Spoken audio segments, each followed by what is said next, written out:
Выездная студия Башкирского спутникового телевидения работает на форуме «Территория женского счастья». И прямо сейчас мы пообщаемся с главой администрации Кигинского района Зухрой Гордиенко. Зухра Мулитбаевна, здравствуйте. Здравствуйте, Катя. В Башкортостане все вас запомнили как первого руководителя в муниципалитете. Давайте сначала с этого. Вот достаточно много времени прошло для того, чтобы уже сделать выводы. Поделитесь, пожалуйста, с нами ими. Ну, какие выводы? Надо работать на любой работе, работать честно, хорошо, стараться привлекать в команду умных, активных людей. Неважно, мужчины это, женщины, опыта или без опыта. Те, которые действительно хотят двигать территорию, менять ее и делать нас край лучше. Поэтому не все получается сразу, но все, что я могу в своих силах, вот то, что могу с помощью правительства Республики Башкортостан, конечно, мы делаем. Тяжело ли женщине в мужском мире? Можно ли договориться? Договориться можно всегда, потому что мы все говорим на одном языке, на языке, наверное, руководителя, в плане того, что, как договариваться, аргументируешь, это же не взбалмошные какие-то задачи мы ставим, а именно работаем как управленец. Поэтому, да, договориться можно. Не всегда легко, но можно. Форум «Территория женского счастья» в Уфе, автором и идейным вдохновителем которого является супруга главы Башкортостана Карине Хабирова. Вот что интересного вы услышали, увидели здесь? Вообще я хочу сказать, что я на таком форуме нахожусь уже не первый раз. То есть первый раз мы были в Давлеканово, я смотрела, как организуется. Потом в районе Учелинском мы организовывали территорию женского счастья.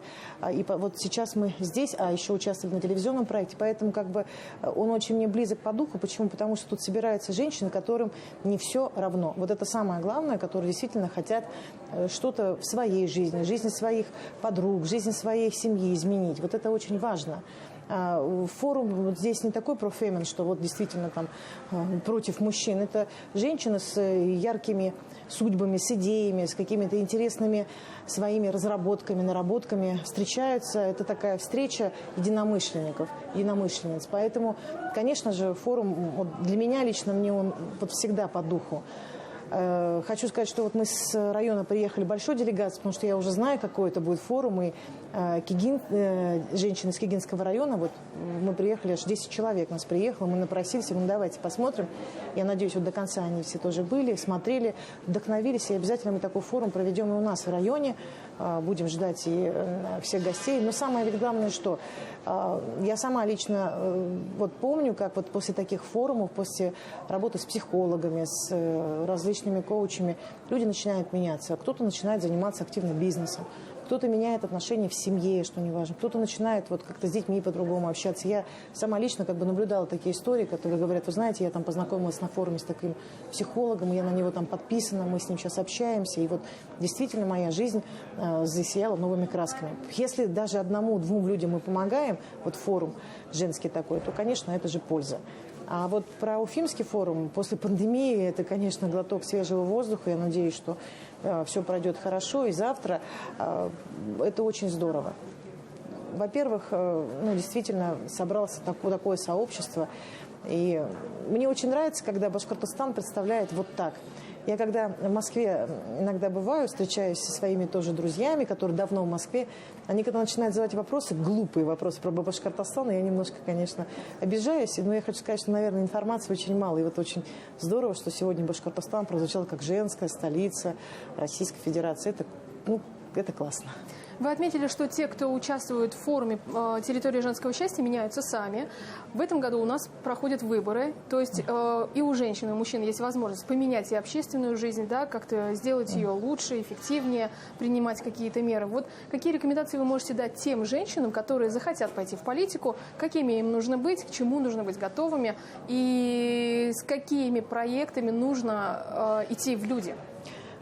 Абсолютно искренне, Катя, скажу, что в политику идти надо с чистым сердцем и с чистыми мыслями. Вот абсолютно не с какой-то выгодой. Вот я как есть говорю, чтобы какие-то преференции получить, там, хорошую зарплату. Все-таки должны люди прийти во власть законодательную, которые действительно любят свою страну, которые хотят менять ее, хотят улучшать. Вот это вот обязательно. И вы знаете, сейчас ведь население не проведешь. Сейчас люди чувствуют ложь, неискренность. Поэтому я вот призываю, наверное, всех тех, кто пойдет баллотироваться на выборы, кто будет призывать. Во-первых, знаете, за все придется отвечать. Я это говорю на полном серьезе, что надо будет с людьми общаться, приезжать, действительно слышать чаяние народа. Они ведь, вот по идее, ну, хочу сейчас мир же открытый.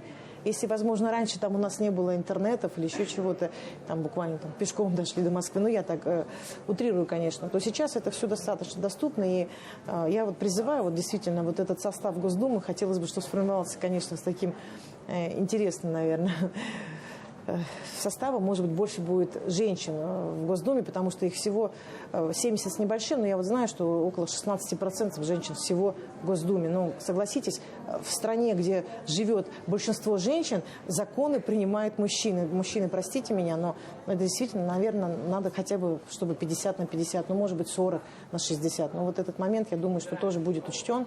Я желаю только всем удачи и идти с чистым сердцем, действительно менять с огромной любовью к своей стране. И чтобы это не было пафосно. Спасибо большое, Зухра Маулитбаевна. Вам спасибо. Гостем программы «Интервью» была глава администрации Кигинского района Зухра Гордиенко. Мы обсудили территорию женского счастья, которая проходила в Уфе.